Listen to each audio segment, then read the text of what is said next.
Hi, this is Paul, and I'm going to continue talking about Scott Adams and Sam Harris, and I'm going to get some Dillahunty and Peterson in here too in his last question and answer video. So yeah, I trimmed my beard.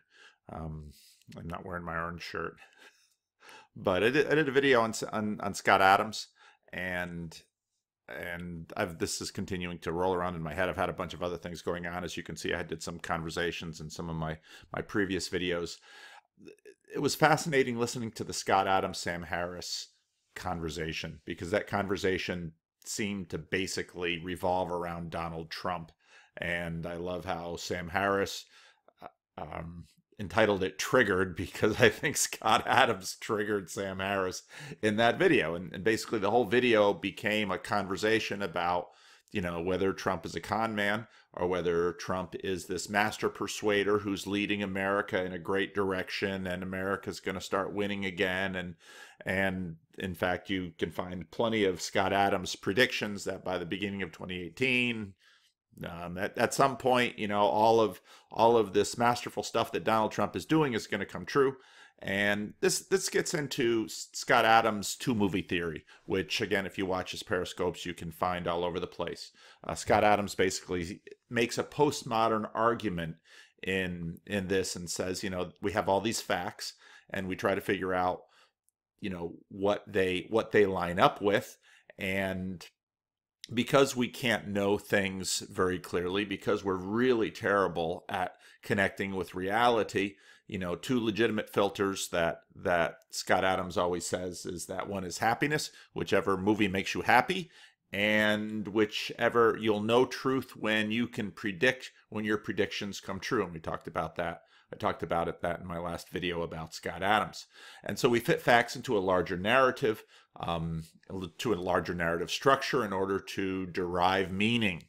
And that's pretty basic stuff. So Harris says Trump is a con man. Adams says he's a super persuader.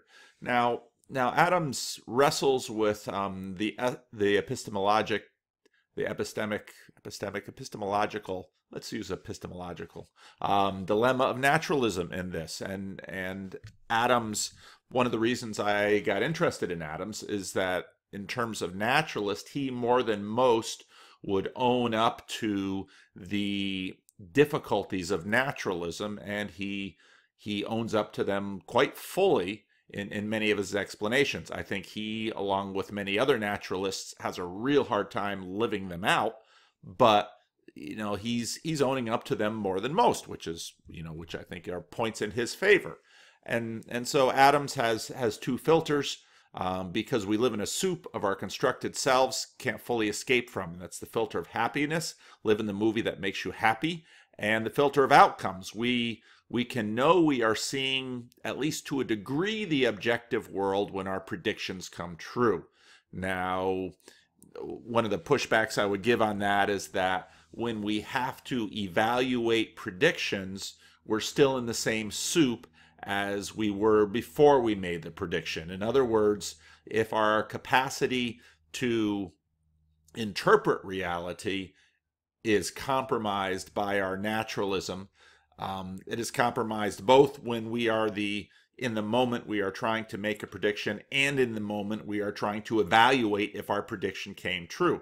And we see this all the time in political games, because in every political moment, the politician is reinterpreting the past in favor of the argument they are putting forward towards the future. So both sides are seeing the other side through their tribal filters, and what's very difficult and frustrating in a polarized political atmosphere is that people are seldom willing to concede points to the other side. Now, we also know this is part of a game, so this gets incorporated into the process, and we say, oh, well, they're conceding, so that gives them more points, that gives them more credibility, and the game goes on and on. But are they conceding enough points? So, for example, the racism debate, okay, so you're saying that racism exists. Good. So you're not a horrible racist, but unless you agree that your white privilege has so fully compromised you that, you know, on and on. And that's how this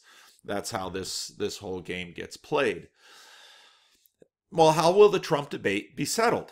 Adams again and again says we'll know in time because Trump will be vindicated by outcomes. And again, if you go into how many of Adams' past videos, he will say again and again, and it's been fun now that Trump's been in office a little while, we're past some of these moments. And so, of course, Trump skeptics will say, am I winning yet? I'm not tired of winning yet. Trump believers will say, you just have to wait. He's working his process. And even in that, when you listen to Scott Adams talk about the present we're living in now, Scott Adams interprets the present, in other words, the evaluation move of his predictive strategy for knowing the truth. The interpretive move of that, critics will already say, you're seeing Trump through your rose-colored glasses. You had ego and reputational stakes on getting the call right. So now, even if many people say, well, the economy, we're not really at 4%. We're not seeing this great new change that we were promised. I'm not tired of winning yet. The call always goes out. Well, give it more time. And in other words, time will vindicate Trump. And now this is basic to human existence. And a little while later, I think we're going to talk about why this is basic for human existence when we get into a little bit of phenomenology. Both Harris and Adams can agree that time will tell. They will both say that. But how much time? And will it be within their lifetimes? And, this is why it's telling that whenever we have conversations about reason and naturalism, we get into arguments similar to the woman who believes her husband is having an affair and so she kills herself. Doesn't evaporate the world. We're not solipsists here. You always have the problem with time will tell. If you're a naturalist, you're not going to be around to have time tell you. And given the fact that we're still debating FDR or Abraham Lincoln or Thomas Jefferson, none of us are going to have enough time to tell. In other words, we despite this system of reason and fact-based observation, despite this system, we never really achieve what this entire system is intended to deliver. And that is seldom talked about in naturalism conversations, that this system about facts and reason is not only intended to deliver truth, but it's intended to deliver truth within communities. And in fact, it's intended and hoped to deliver universal truth so that any honest person, well, there you have the problem right away. Right away you're saying, well, they're being dishonest. If they were being honest, they would acknowledge my point. Oh, well, they're compromised. They're not smart enough to see my point. Oh, and you just listen to the arguments based on facts and reason, and all the usual ways it falls apart, they will quickly come up. I was listening to the Sam Harris, Ezra Klein debate. And here again, so here you have what I assume to be two rational individuals. Neither of them seems to be a Christian, so they're not possessed by this superstition that possesses all of us Christians. You have two rational people, two civilized people, two people who are both speaking English, two people who have access to an unprecedented number of facts, two people who in fact are debating conversations that they have had with each other. So they were both within those conversations, and they still can't come to agreement even on facts. Never mind, this ideal that within reason and facts, two of us will be able to agree and agree sufficiently so that we can live and act together. Now, this move into action is an important one as we get deeper into some of the Jordan Peterson stuff. So we have Adams and Harris. Both are materialist naturalists. Their shared system reason isn't yielding the agreement. They are both imagine ethics is self-evident. I'm going to play a little clip from Adams on that. And they both can't agree whether or not Trump's ethics are good. Now, this is important because, I dabbled, I haven't gotten back into miracles yet, but it's right at this point in C.S. Lewis's argument in terms of the development of this series of videos that Lewis is asking the question, can naturalism yield ethics? And this, in fact, is a huge debate. And this is where Jonathan Haidt's work comes up with his moral taste buds. This is where Jordan Peterson's work comes in with kind of his Jungian, our ethics and our morality comes at us from below because, even rats learn to play fair. This is where Sam Harris comes in with his attempt to say, this is how we can have a system without God. This is how we can see that morality is a development of natural process. If we ask those questions and we ask, well, why would it be advantageous for us to realize that morality is a system, a universal transcultural system derived from natural processes? The hope is that all of us human beings sharing the same evolutionary path then can come up finally with a thoroughgoing system of morality where all of us will agree on the rules, and what's more, all of us will follow the rules if we're being rational. None of this ever really gets at the question of why aren't people reasonable? And actually, when we get back to C.S. Lewis makes the point that there is a great degree of commonality within laws, and at the end of The Abolition of Man, C.S. Lewis goes through that, and he says everyone seems to be able to agree on the laws, and no one seems to be able to follow them fully. And that's, in fact, how he begins Mere Christianity.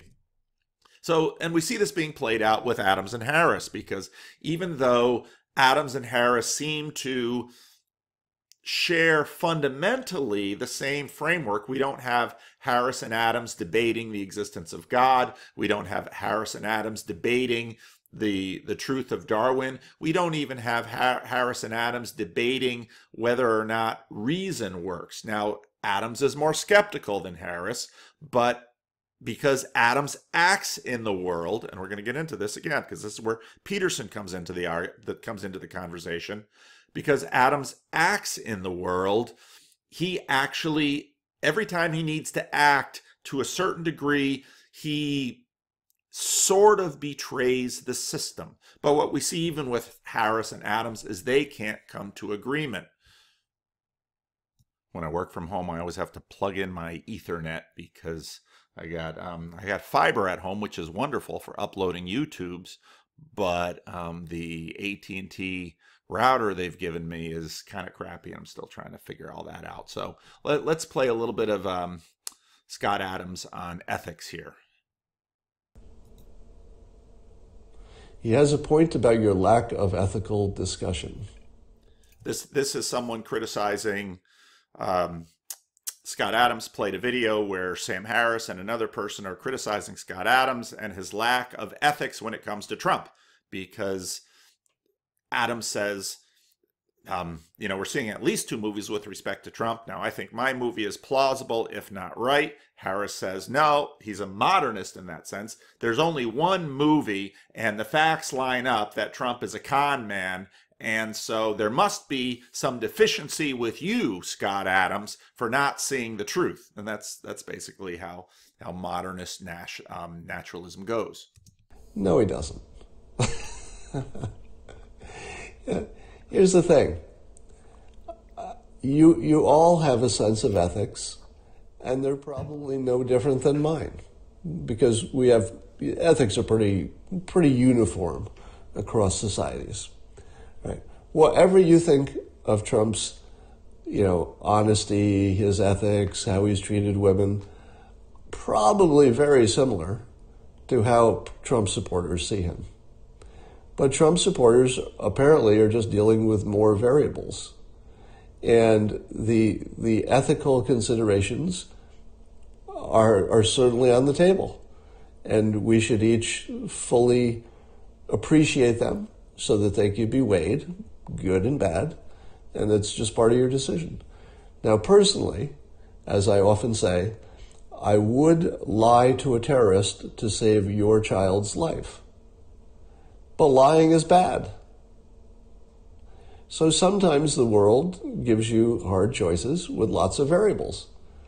And if having a President Trump who's got some rough edges, shall we say, gets you a far better result for society and the world, gives you a better economy, makes people happier, I can put up with some of the fact-checking being problematic. But that doesn't change the fact that if we could get all of those things without the fact-checking being wrong, I'd be in favor of it, just like you. There's a childlike view of the world that goes like this. The child view is, the president does some things I don't like, therefore he should not be our president. He says some things that we don't think are true, he doesn't have priorities we like, etc. That's sort of a child's version of the world. Because the thing is, we don't have an option of the President Trump who can do all the good things he's doing without the rough edges. That person didn't run. There was no candidate like that. We only had a choice of Hillary Clinton, things being similar to the way they've been, or President Trump with lots of rough edges, who was going to break stuff and then maybe, ideally fix it better, which is largely what we're seeing.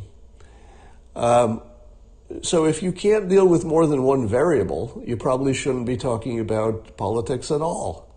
It's a multivariable situation. Now this was a little interesting talk on the part of Adams, because when I think about modernists and postmodernists, I often think that in the final analysis, postmodernists cheat. You can't help when it comes time to taking action, and speaking is a form of action. When it comes time to taking action, you got to choose and you got to figure out what to say. And so even though Scott Adams is more postmodern than Sam Harris, Scott Adams says, "Wow, there's two movies being played, and you can fit these in." In the end, Scott Adams, when it comes down to his action, becomes a modernist and says, finally, I think those who are saying that Trump is a leader, he's got some rough edges, he's got some flaws, but finally, if you look at all the variables, those who are looking at more of the variables will see the world like I do. And now this business about multiple variables or trump cards or other things when it comes to political conversations is always an ongoing conversation. And one of the things that we love to do in political gaming is expose the hypocrisy of the other side. So, for example, with evangelicals during the Clinton administration, Bill Clinton, with the Monica Lewinsky business, he, in a sense, defiled, and of course Jonathan Haidt would jump all over that sacred language. He defiled the White House with what he did with Monica Lewinsky. And now we love to expose the evangelicals when now a whole bunch of them are continuing to back Trump. And now this is not a religious debate at all between Scott Adams and Sam Harris, because neither of them are religious individuals. Neither of them have this supposed liability of believing in a superstition, and they can't agree on Trump. And so here, in a sense, Scott Adams implicitly says of Sam Harris isn't seeing enough variables, and that's kind of a sidewise way of saying, well, I see better, I see clearer, I can see the truth better than you. When I look at all of the facts, Sam Harris isn't looking at enough facts. The movie that I finally believe that's the true movie.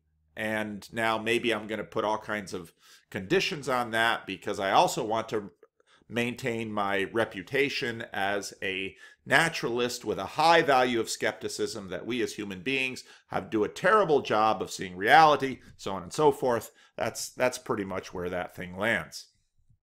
Now, this is where Jordan Peterson comes into the conversation, And it gets very interesting because, and let's use Trump as the test. Yesterday on Facebook, I made a comment that I'm in my third stage of figuring out how to deal with Donald Trump.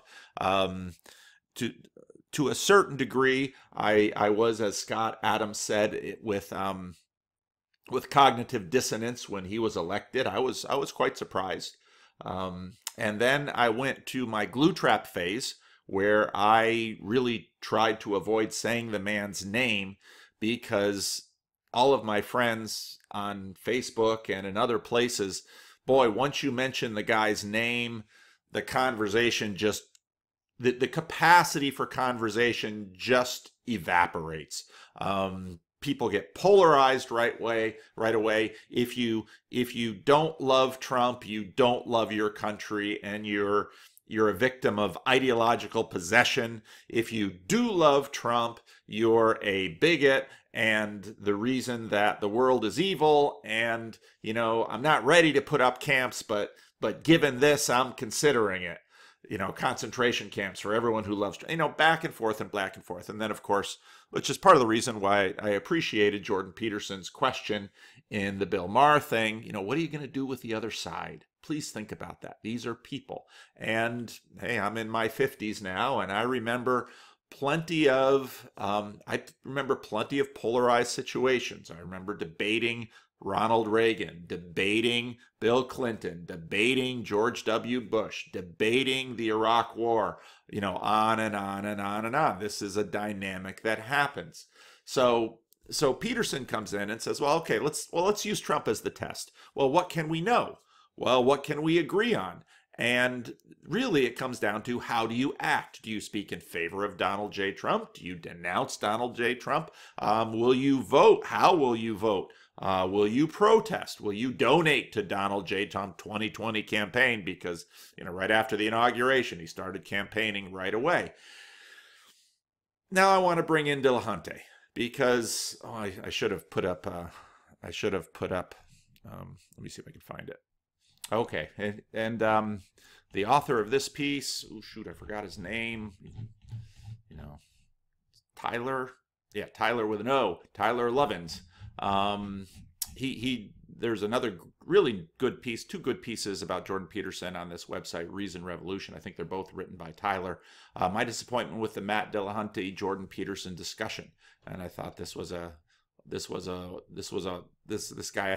guy obviously has a good handle on philosophy, and I've appreciated both of the things that I read too. And my we actually discussed this at our last meetup.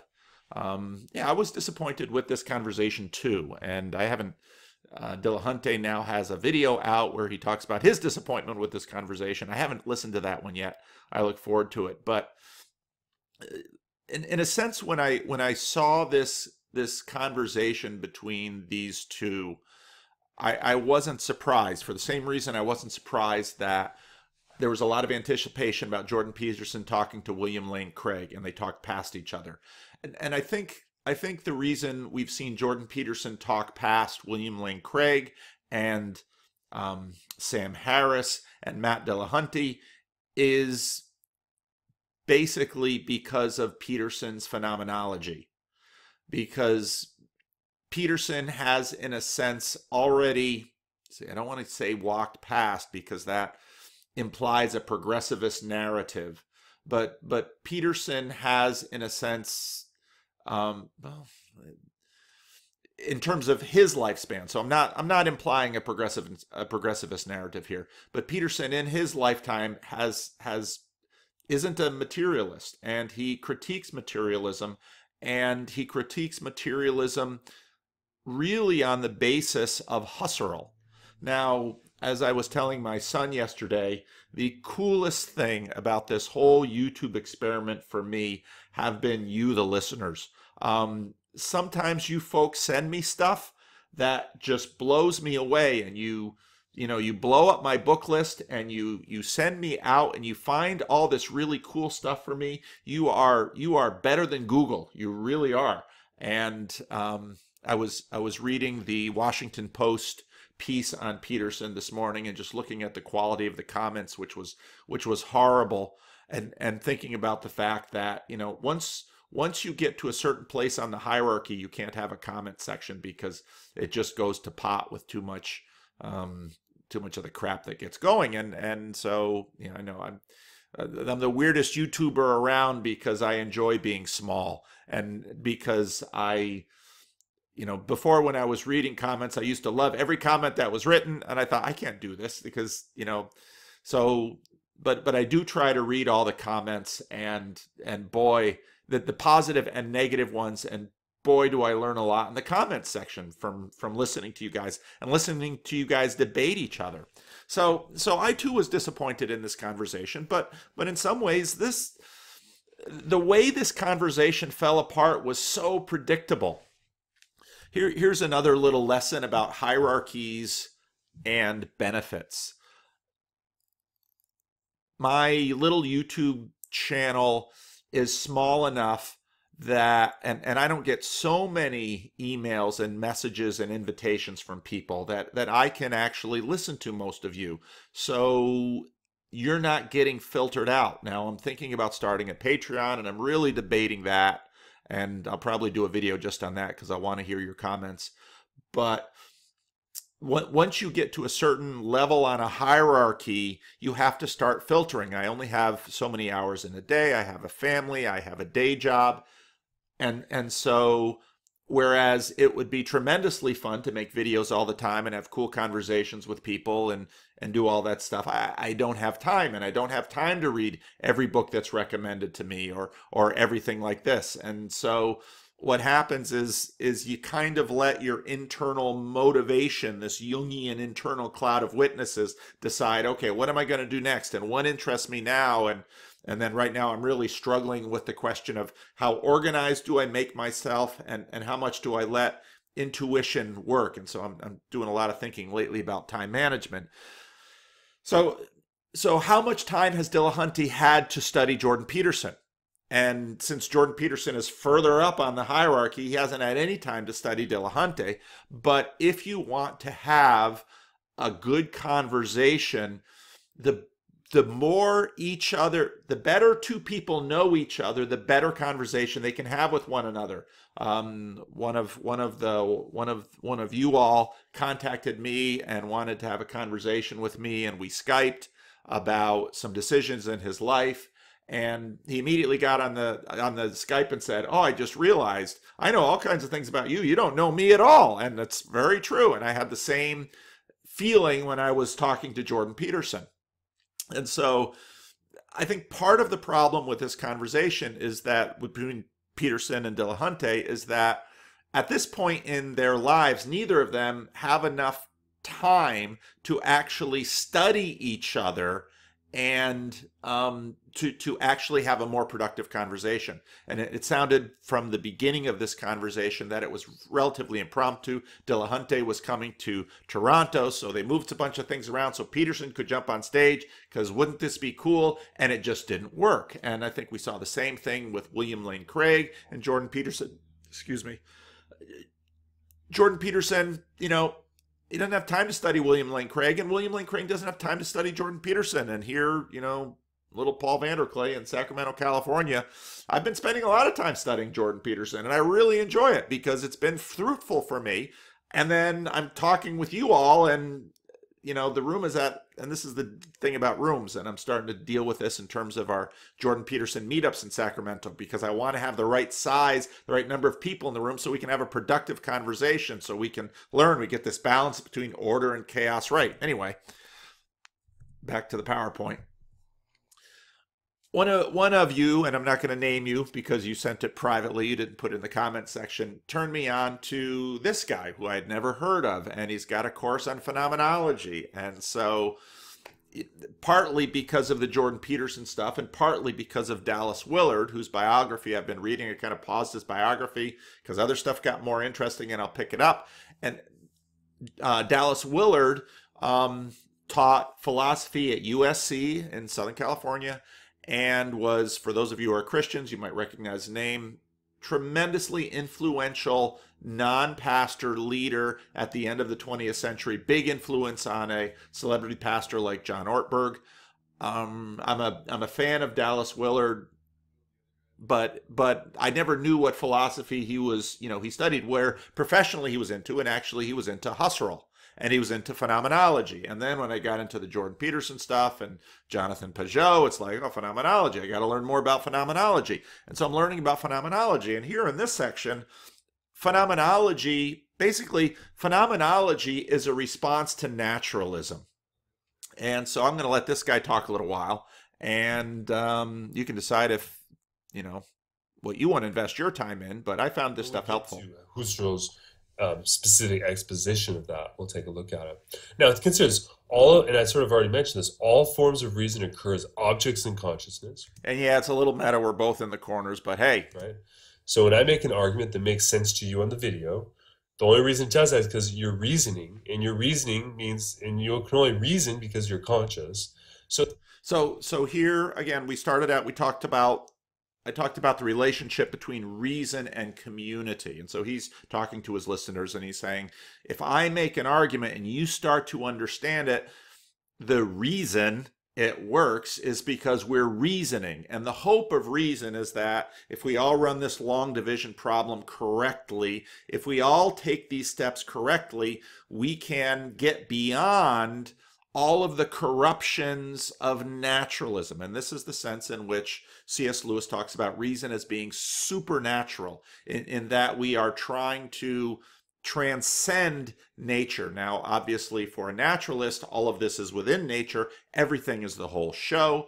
But we are trying to transcend nature. We're trying to transcend my hungry stomach. We're trying to transcend my drunken mind. We're trying to transcend my sleepy head, my natural dullness. And we imagine that reason itself will achieve this monarchical vision. And the problem that my son is playing a computer game and he just yelled. And so this is the process, and we're hoping by this that we can achieve this monarchical vision. And I would also suggest that we're hoping by this that we can achieve control. And this is, I think, something that we've learned in the process of science and technology, that once we have science, our hearts pull us to technology, and once we can do something, we do try to do something because, and this is where my Augustinian background says, our hearts finally govern. We are what we love. We are what we want. So let's let this guy continue, because I think he's really helpful.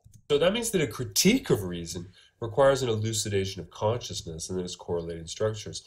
So in other words, as I've been saying, so you've got Scott Adams and Sam Harris, and they're working the facts reason thing. The phenomenologists come along and say, hey, now wait a minute. All of this stuff you're doing as human beings, you do have motivations. And in fact, all this seeing is you're seeing through your filter. Now, again, Sam Harris and Scott Adams both acknowledge all of that. But the phenomenologists basically say you're not taking that stuff seriously enough, because fundamentally your naturalism is going to devolve into psychology. Now, when he said that, he hasn't said it yet, he will say it in a minute, a light went on for me, because right away when I started this whole thing with Peterson, I was, why is this a psychologist? Well, let's keep going. Phenomenology seeks to provide that grounding by uncovering the correlates within consciousness. Now, but here's the problem, is that sounds a lot like psychology. What exactly is the difference between psychology and phenomenology? The answer is naturalism. Naturalism here, this coming from the Internet Encyclopedia of Philosophy, is the thesis that everything belongs to the world of nature and can be studied by the methods appropriate to studying that world. That is, the methods of the hard sciences. So naturalism is the view that ultimately you can understand logic simply by understanding the naturalistic laws, which govern the development of consciousness and all of this. This is the province of psychology. But we'll see that for Husserl, this is not phenomenology, and this is certainly not philosophy. What's the big problem? Well, the big problem is that the naturalist begins by seeing everything as nature, right? everything is primarily seen as physical nature. That's C.S. Lewis's The Whole Show. And you'll see here is that the philosopher, because in my experience, the question is, the psychologist brings to the equation a set of assumptions that the philosopher doesn't. And this becomes problematic, namely that everything is natural, because the philosopher doesn't even yet know what it means for something to be natural, whereas this. Now, when we talk about Sam Harris, Scott Adams, and Matt Dillahunty, they are all embedded in this system. And so what happens with Peterson, when Peterson gets into a room with these guys, he wants to talk about the frame. And so the reason their debates seem so unproductive is they just wind up debating the frame. The psychologist presumes it as one of their doctrines. So, and you can see it's not that he's, and of course he's against naturalism as a thesis, but he's not against psychology. It's very important. He says, even in this essay, psychology and philosophy come very close together and have a very intimate relationship, if you will. So the natural scientist, the psychologist, seeks to naturalize consciousness, and I don't know why that thing's up there. I don't know how to make that go away. There we go.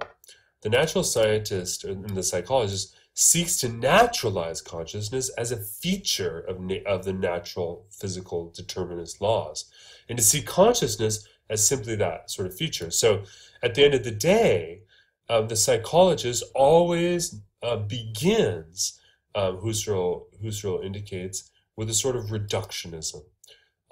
So how, for instance, consider how exactly does the natural scientist work?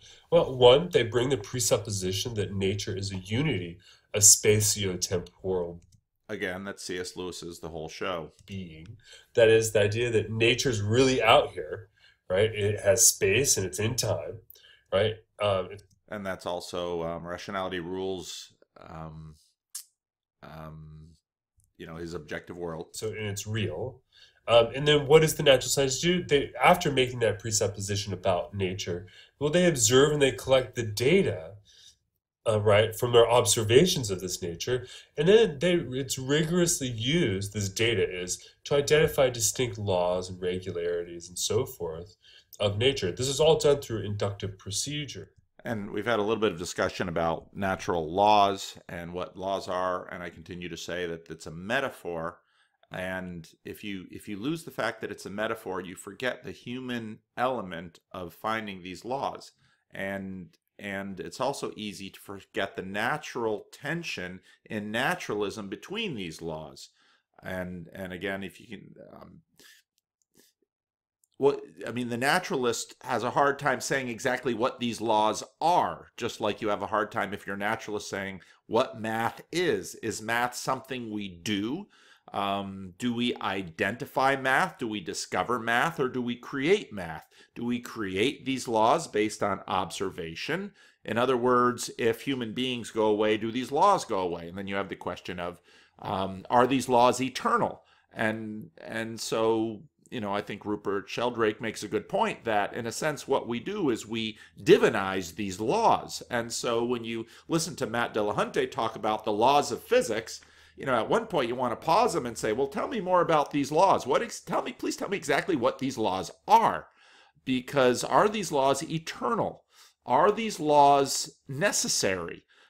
Because, again, Dillahunty wants to frame everything within these laws, and then Peterson wants to pull the frame back and say, well, actually, Peterson doesn't engage with these laws so much here. He does a little bit, but it would have been interesting for Peterson to say, okay, Mr. Naturalist, tell me exactly what these laws are, because have you discovered these laws?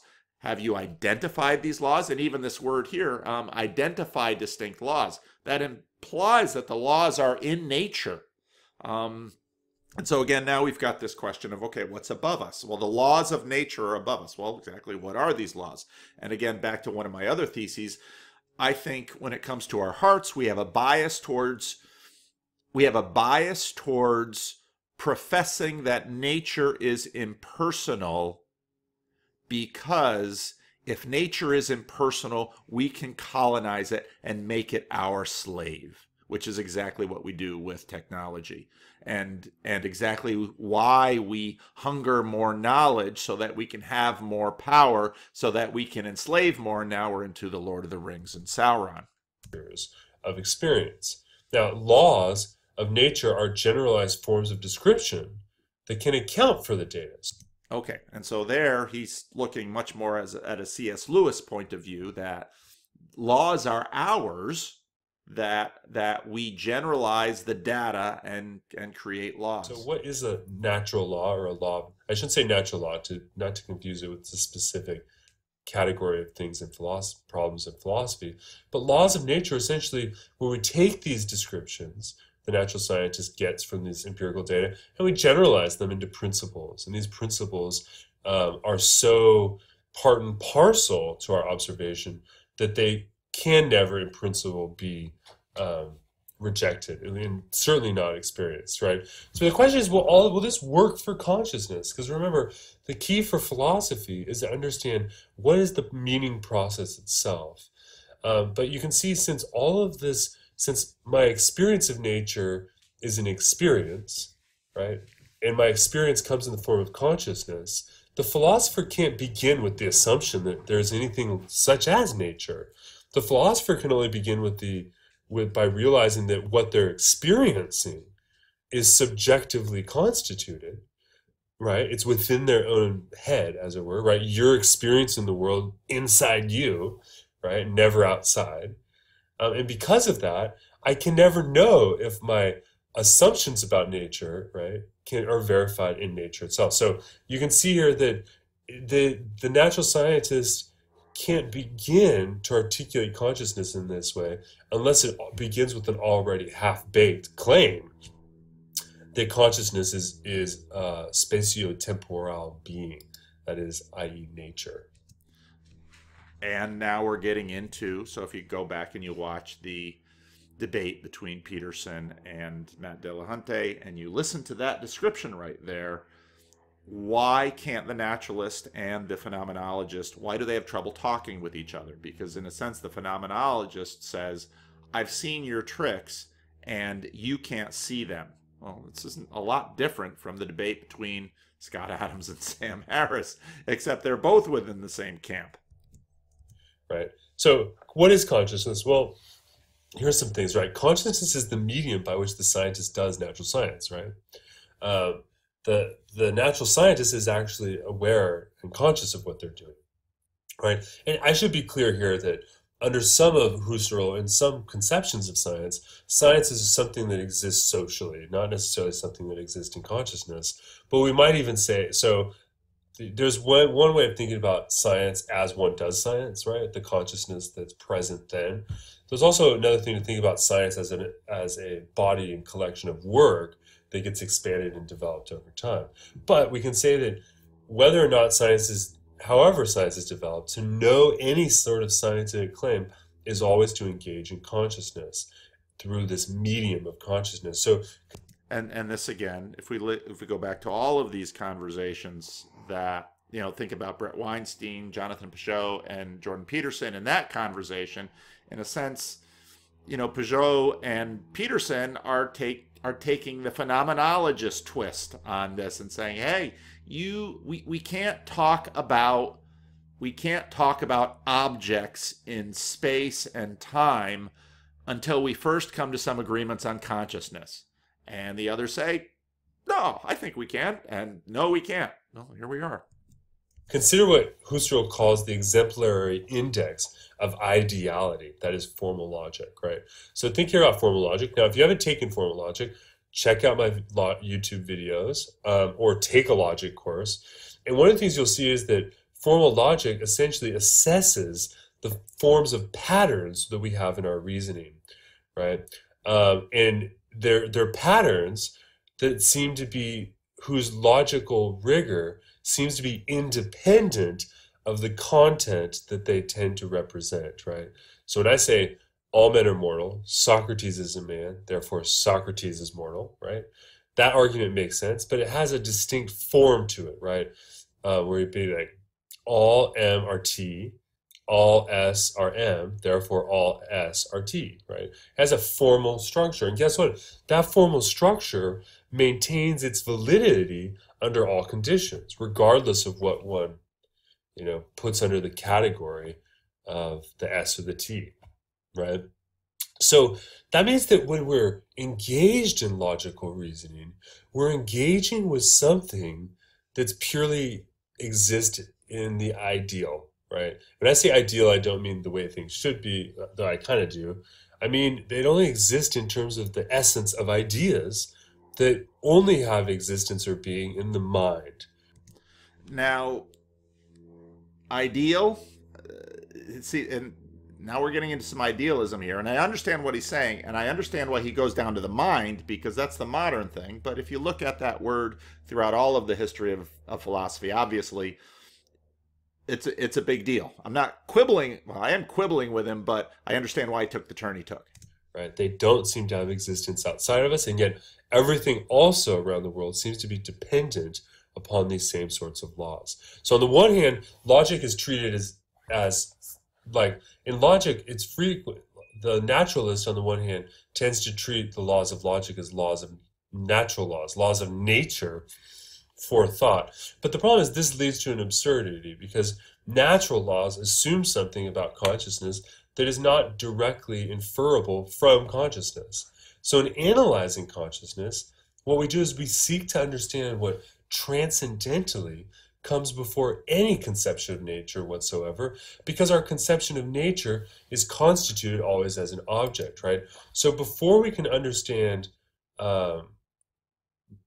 naturalism as an object, as a problem in philosophy, we have to first understand what's even possible for consciousness, and thereby restrict and organize and schematize our evaluation of these things. So in analyzing consciousness, we must first begin by understanding the ideal laws of thought. But since the naturalist presumes from the get-go that all these things are natural, then we have what looks like an incoherence at work, where the naturalist sets up an ideal conclusion that will automatically reject all ideal conclusions, right? Husserl writes here, and this is sort of an important passage, right? Quote, however, an idealist who sets up and so he thinks justifies theories which deny precisely what he presupposes in his idealistic war of acting, whether it be on constructing theories or of justifying and recommending values or practical norms as the most beautiful and best, the absurdity is not in his case evident, but it remains hidden from him because he naturalizes reason. So what Husserl is arguing here is that what the naturalist does is they begin with this presupposition about nature, they naturalize reason, and because of that, they miss the fact that they're actually setting up ideal conditions, right? All theories about the mind and logic should look like X. They should look like certain sorts of theses about nature. But that's an ideal condition that has a normative aspect to it. But they reject normativity, right? So it doesn't make any sense because ultimately this naturalism that leads to this sort of physicalism, it would reject these ideal conditions. So it's incoherent, as it were. And this, this business about naturalizing reason is exactly where C.S. Lewis comes in, because Lewis comes in and says, hey, wait a minute. You've naturalized reason, but you still act as if reason is, in a sense, supernatural, as you can transcend reason. You can transcend nature with reason. And Lewis would say, you can transcend nature with reason. We do it all the time. We do it when we build a dam. We do it when we do math. We do it when we actually have a productive argument and we come to agreement on the basis of reason. We can transcend nature with reason. So every time you naturalize reason, you're just lying. You're just not telling the truth. And now I'm not going to say that they're being duplicitous. Both Husserl and Lewis say you're not seeing what you're doing. You're not seeing yourself. And so then we get Peterson and Dillahunty talking. That's exactly why it's so frustrating. They're not seeing each other. And we'll see when we get into ideas one, he's going to begin to more systematically develop these. Though I think his really great exegesis is this Logical Investigations Volume 1 book. So what exactly is the difference between philosophy and psychology? How can we understand the difference? Well, Husserl argues that psychology models itself on a form of naturalism. So he's a quote, and this is from page 86 on the text I posted. Even where psychology, the empirical science, concerns itself with determination of bare events of consciousness, those events are thought of, nevertheless, as belonging to nature, that is, as belonging to human or brute consciousness, that for their part must have an unquestioned and co-apprehended connection with the human brute organism. To eliminate the relation to nature would derive the psychical of its character as an objectively and temporally determinable fact of nature. And here we are. This is the project of this is the project of evolutionary psychology. Now, and this is where Peterson gets wonky on the evolutionary psychologist, because yes, we are evolved, but Peterson keeps saying we got to leave this door open because there's more going on here. So his argument here is that the psychologist has strong motivation to maintain this sort of naturalism because it maintains a character of objectivity. But the problem is it's incoherent because it basically begs the question. And begging the question is a formal, no, I'm sorry, it's an informal fallacy in which your premises lead to other premises or conclusions that require the premises in a circular sort of fashion, right? That is, in the case of the naturalist psychologist, right, their assumptions about nature lead to what looks like inconsistencies in terms of how they want to also maintain a normative framework for what the psychology uncovers. Now, phenomenology, by contrast, Husserl argues, operates really quite differently, right? So number one is in phenomenology, we'll analyze the experience in consciousness without presupposition whatsoever. So we begin from an entirely blank slate. And he thinks this is going to help us uncover the. Now, it's debatable whether they can actually pull this off, but this is what the project is like. And this goes on. I'll put the link to this video in the section. So, but I thought that was helpful. And so finally, Husserl will say that, you know, the problem with naturalism is it finally has all the weaknesses of psychology. And it's you've snuck it in. You've snuck in your assumptions. And now, if you understand Husserl's critique of naturalism and you listen to Dillahunty and Jordan Peterson talk, you could say that's the debate they're having. Except they're not having it directly. Well, why aren't they having it directly? Do neither of them know it? Well, I doubt that.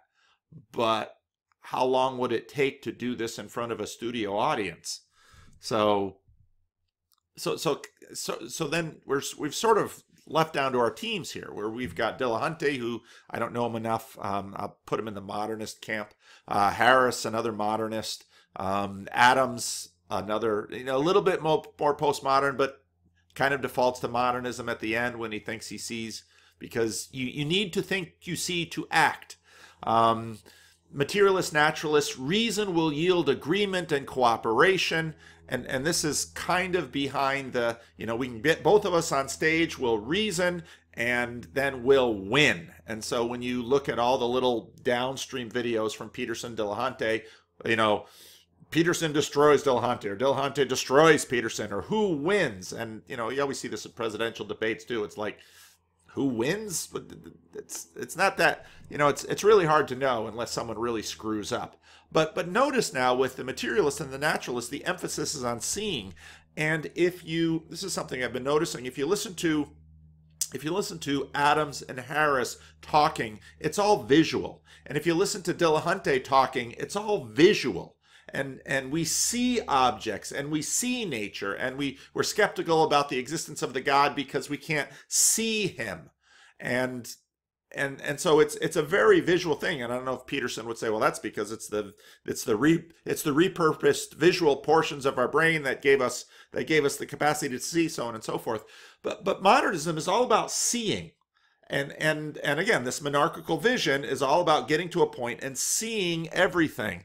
Now contrast that with Peterson, who's a pragmatist. And now is the phenomenology that he's obviously been studying and that he claims. Being is an environment for action, which Peterson repeats again and again. And seeing and telling matter less, are actually in the service of doing. So in other words, we see in order to do. We see in order to act. And this, I think, is why Peterson coming on the stage in a context that assumes this kind of naturalist materialism, Peterson starts to talk, and Peterson's points start to sink in with our internal watchers. And we start feeling like, okay, and this I think in some ways helps understand why people are having the experience from Peterson that they have. There's like, I think I should go to church. I don't know why. I don't even believe in God yet, but I think I should go to church. I think I should worship. I think I should act. Now I want to get into a meeting someone. I'll hopefully have enough time.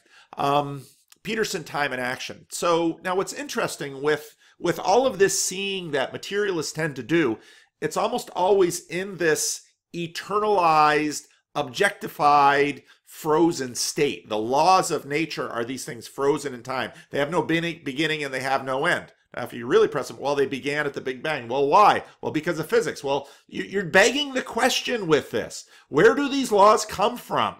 Are they eternal? And then you get into the fine-tuning argument about the existence of God, that certain variables, if they were certain constants, if they were a little bit different, we couldn't have reality the way that we have them. So, but also, this materialist conception of the word is very static, and it's eternal, and it's all about seeing. And Peterson comes along and says, no. And even when he gets into Piaget and his equilibrated state, actions need to work.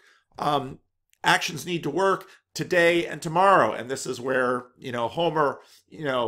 Homer takes the vodka and puts it in the mayo jar, shakes it up, and, too bad for tomorrow, Homer, because, today, Homer. And Piaget, in a sense, introduces subjectivity and time back into the equation and says the equilibrated state has to keep working, and it has to work not just for me, but for you. And I haven't really thought this through. Okay, what's the relationship with reason here? This is also getting very interesting. And then in the question and answer in April video, how do we know we're not just projecting? And Peterson says, well, because of pain, because of success. That kind of sounds like Scott Adams, and also because of other people. And so one of the things that I think that one of the ways Peterson subtly undermines the materialist, and why a lot of materialists watching his videos have been moved further and further away from materialism, is that he's subtly undermining it by pointing out how time and subjectivity are once again in play, and in fact always in play. Because are we sitting in a movie theater looking at objects and fighting over which facts really make sense? Or are we living in a world where we have to act? And so I think it's indicative that even if you have someone who's really trying to be as thorough an epistemological naturalist as Scott Adams, every time he has to act, he comes back into this common frame where we act, where we choose, where we say, I don't know what Donald Trump is. But we'll know tomorrow. This is why we keep getting pushed here. So Peterson contra Harris, Adams, and Dillahunty. Peterson, when it comes to action, which is ethics and morality, how should you act? You're more Christian than you admit. You sneak the values into a system that says, you must account for everything, but you can't account for your values. And that's exactly where Peterson goes with Dillahunty in this video. That Peterson says to Dillahunty, you can't account for your values. And that's exactly where they get stuck. Dillahunty says, No, my values are self-evident, which is exactly what Harris and Adams are saying about ethics. Well, ethics are self-evident. We always know ethics. You should read Christian Smith's work on American youth and their ethics. It's very American culturally to say ethics are self-evident. And then you might go to the Tao and say, do not kill, do not steal. These are all self-evident. Well, how can we test them? Well, they're built in from below through evolution. Now, you might push that back and say, as Dillahunty is, he says, no, it's the laws of physics. Okay, you can't yet tell me where the laws of physics come from.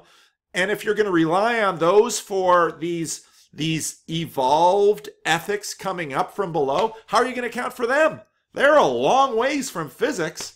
So, and I think, again, what Peterson is doing is subtly undermining this. That's the effect. And again, our brains are far more than conscious, and so the watchers behind us are watching these two, and inside, our little committees are working on them, and they're thinking, well, I don't know. I'm kind of in the tribe with Dillahunty, but Peterson, I don't know. I kind of like what he's doing. And then all the naturalist critiques. Well, he's charismatic. He's not being rational because, again, in terms of our rationalism, we would think Peterson should, what pure rationalism will be a math equation or a syllogism. But then, of course, they disagree. Their values are self-evident, but Harris and Adams cannot get on the same page about Trump. So, all right, so there's your system that you keep selling us.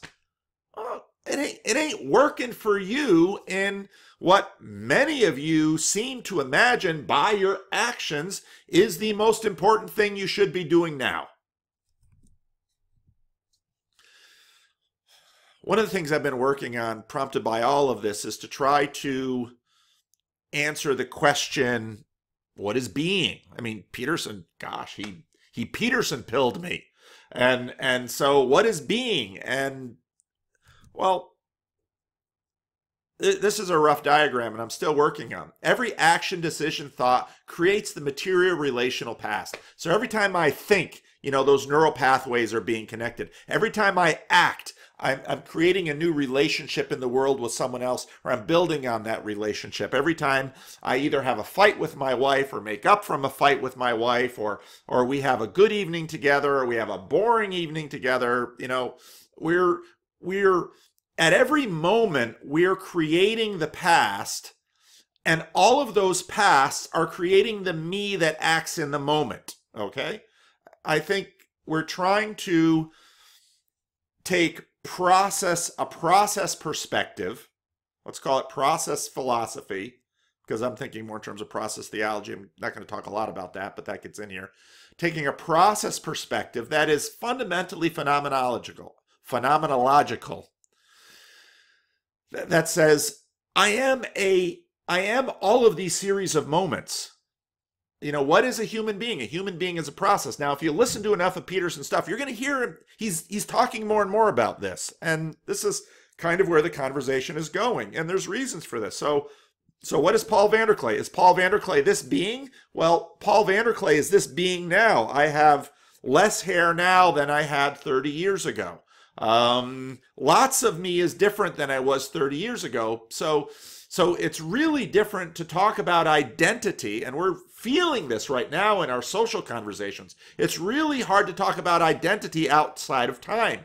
So if I decide that my sexual identity is Shirley Temple, right now, I don't know who I'm going to be 2 hours from now. Maybe my sexual identity will be a 54-year-old male when I see my beautiful wife. And I'm not going to feel sexually like Shirley Temple. I'm going to feel like 54-year-old male who loves his wife. So you can't even, so here's a question for you that just popped into my head. So to what degree are our social justice wars a product of our materialist assumptions in terms of the secular culture? Because, and to what degree are these things a function of, are our social justice wars now a function of moving forward in identity and realizing that I am in the now, and if time continues as we all imagine it does, there'll be a future me that will be different from the me that's now. And now part of the problem with this process perspective is it doesn't fully integrate the other layer, which is the physical layer. But, you know, this is a side that the materialists and materialism has developed well, to say, you know, the materialist perspective has done a good job of focusing on the material causes that are in play. But the problem, again, go back to Peterson, Transliminal 2015. The problem is that in order to see that layer, you have to exclude the other layers. And so Peterson says, don't sneak them back in there now. When it comes time to integrate what we learn from physical science, we have to now figure out how that relates to the other layers. And so when it comes to me as a human being, I am a process being with a material trail behind me. And I've got an image of this in my head that I can't draw, and I'm not good with computer animation. Maybe I'll talk to Marty Lear. But I am moving forward in time, one moment after another, and all of these layers are happening. So every action, decision, thought creates the material relational past. The past creates the moment, but the moment begets the future and the past. And so we have this process, which is a bit cyclical, that is always going on. Now, it was very interesting because I haven't directly commented on this video yet. A number of you said, you comment on this video. Well, I haven't yet because I've been working this stuff out in my noodle. And when he talks to McGilchrist, they're talking about the hemispheres of the brain, but then McGilchrist gets into what is process theology, which has been around a while. And again, it's very interesting looking at Husserl at the beginning of the 20th century, looking at process theology at the middle of the 20th century, and looking at where we are now at the beginning of the 21st century and saying, holy cow, you know, this is really interesting how this progression is moving. In any case, what process theology basically says is that God is a process. And, you know, my tradition didn't basically go down that road. I think it's probably better to say that we are much more like a process than God is. And part of the reason that we want to think of God as a process is because we are a process and we keep projecting up. So let's give Freud his due. We do a lot of projection on God.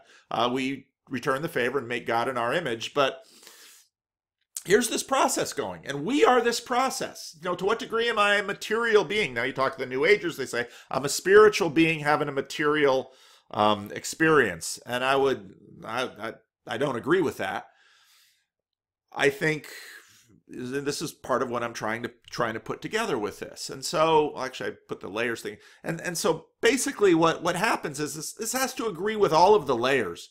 And so it's my relational layer and my physical layer and my mental layer. And all of these layers are at the same time being created as we go. Now, I'm going to try and talk about this in my sermon Sunday. Boy, I don't know if this is going to work, but you know, this is what we are, and we're always living in this moment. We're always living in the now. Now, what's interesting is that both Harris and Adams are seeing two different movies. Points to Adams. Both hope that time will reconcile their differences. Oh, again, we talked about that. Will it? Not within their lifetimes. Because there will not be, here's a little prediction for you, there will not be consensus about Donald Trump within any of our lifetimes. Why? Because there are people today who are dyed-in-the-wool Trump fans who say he's a great president. And there are people today who are dyed-in-the-wool Trump skeptics that say he's an idiot. So this is not going to be resolved during any of our lifetimes. And it probably won't be resolved long after it. Maybe, maybe not. But we won't know it as individual material beings if we establish our identity in that way. We are material beings in process. In moment X, we see and judge our brain pathways and act, changing the world, relationships, environments, etc. And we come being B. This is us in the moment. In moment X plus 1, being B plus 1 repeats the cycle. All of this is happening at once in the world with all of us, and we're all deeply connected. And wow, it's a big deal. And I think this is a pretty good way of of seeing what's going on. Now, okay, Peterson and Dillahunty wanted, is there a God? Well, Peterson always says it depends on what you mean by God, which, again, people knock him for that. But Peterson, I think, rightly says that's a really hard question. Now, I'm a Christian minister. Do I believe in God? Yes. I can't go into that because I've got to meet somebody at 3 o'clock, and that's 7 minutes from now. So I want to finish this. I don't want to do 2 takes. So a better question is this being process system open or closed? And you might read Charles Taylor or Alvin Plantinga on this question, because basically secularity, or in C.S. Lewis's The Whole Show, says it's a closed system. Plantinga, Taylor, C.S. Lewis would say, you don't know that. It's exactly what Peterson says. You don't know that. Is there a supernatural? Well, could a materialist see it? And Dillahunty, I think, rightly says, well, I'm agnostic. I can't know that there's a God. And this is exactly where Peterson pounces and says, okay, I'll agree with you there, but you sure act like there is. And Dillahunty then is, no, I don't. And let's all assume we don't really know why we do what we do to a great degree. Let's give Scott Adams his due. But you act as if there's a future. And again, this is where I think, this is why Peterson is changing hearts and minds, because underneath this, I think our watchers are saying, there's something to this guy. There's something to that, even if everyone's getting ticked at him. See, time begets eschatology. Harris and Adams wait for the truth about Donald Trump to be revealed. Dillahunty waits for death or the second coming for the truth about a good many things to be revealed. Jordan Peterson then, I'm not going to get a chance to play this, too bad. It's in the April question and answer. Jordan Peterson has this really interesting question about egoism, and it begs for a realized idealism of love. And I would play it, but I don't have time. But go ahead and watch it. It doesn't begin at 35. Someone did a rundown, but it's in Peterson's 2018. But his egoism, what's really interesting about that is Peterson basically says, via Piaget, egoism doesn't finally work. He and Piaget give us a vision. Now, note again, this is a vision of loving our enemy. And this is a powerful affirmation of a very difficult Christian teaching. And again, this is another reason why I think Peterson is, someone said bread pilling in terms of making. Peterson is bread pilling people. He's getting people who want to take the Eucharist. Peterson is getting people to want to act as if they are a Christian, because, and you look at Peterson talking about egoism, and in a sense, egoism isn't real. Well, what do you mean egoism isn't real? Harris and Adams are debating if Donald Trump is an egoist. Well, Peterson basically says it isn't real ideally. Well, where is this idealism? Where is this realm where thy kingdom come, thy will be done on earth as it is in heaven? We live in the now. Loving enemies is hard, painful, and sometimes leads to death. And this is where Peterson's pragmatism and his idealism start to conflict, because he can see that egoism ideally evaporates and it finally cannot win.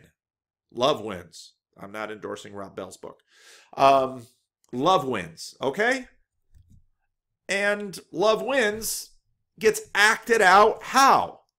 By Jesus' sacrifice on the cross, leading to resurrection. And Peterson could say that's an archetypal story illustrating Piaget and his observation about egoism finally being self-defeating. In other words, the God of the universe finally wins. Does Sam Harris or Scott Adams win their debate about Donald Trump? Not in their lifetimes. Maybe one will cave, but there'll be another camp that won't.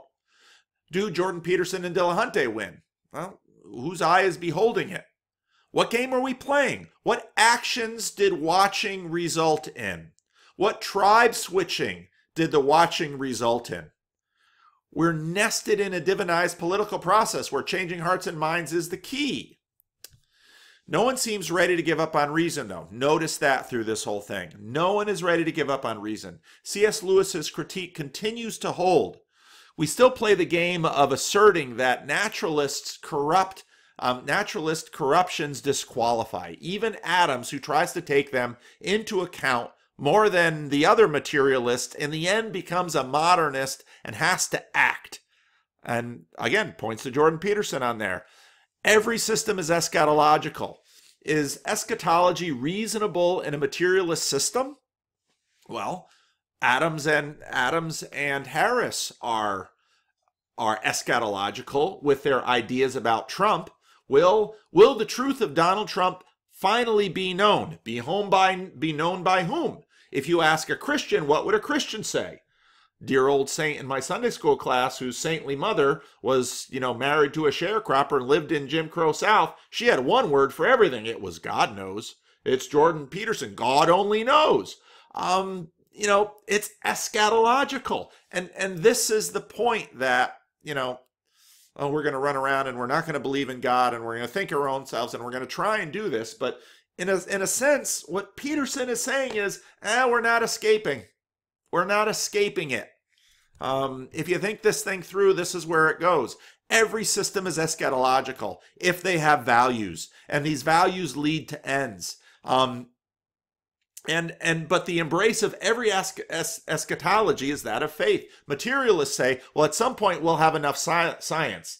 Well, but the problem with science is it's not the human heart. So then they say, well, at some point we will have deconstructed a human being sufficient to what end?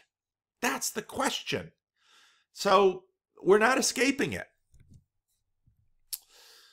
So how should you live? We're back to Peterson's question. What are your values? How will you know those values?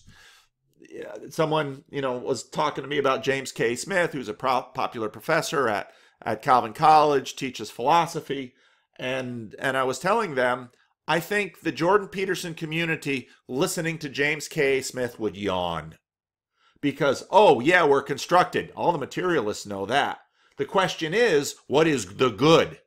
And in a sense, Christians over here talking about we're constructed and we're formed and we have these liturgies, everyone else would say, yeah, we figured this out a while ago.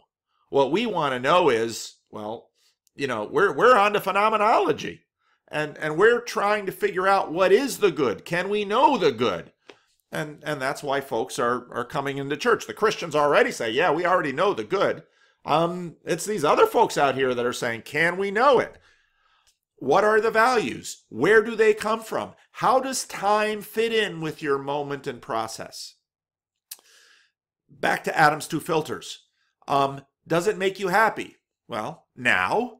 Well, what about Homer Simpson drinking alcohol and mayonnaise? Jordan Peterson and Piaget saying, okay, does it make you happy now? Will it make you happy tomorrow? Will it make you happy forever? Will it make everyone happy forever? It's a very idealized vision. Did it predict? Adam's second filter. I think our post hoc rationalizations in time and process continue to undermine freedom. Or not freedom, but reason. That's kind of the point. We're doing post hoc stuff not only in terms of our evaluating Trump right now, we will keep doing that. That's not going to stop until something else changes. And again, we're not giving up on reason because we hope that maybe somehow reason can allow us to transcend this. Is the Jordan Peterson egoism idealism right? And what does the curve of history really look like? And I think it comes down to the eschatology of the man on the cross. So I have to wrap this up now. I'm a minute late. Hope my friend, and you're out there and you'll probably watch this because I'm meeting with someone I met through my videos. But there it is, and I'll let it render while I'm gone, and I'll post it later this afternoon. This was very ramblish, and you're getting real rough drafts. I'm thinking this stuff through, and this is my third attempt at this video, and I don't know if it's going to be any good or not. We'll see. Maybe your conscious minds will say, Vanderclay makes no sense, but maybe some of your watchers will pick up stuff, and yeah, I'm eschatological. One love.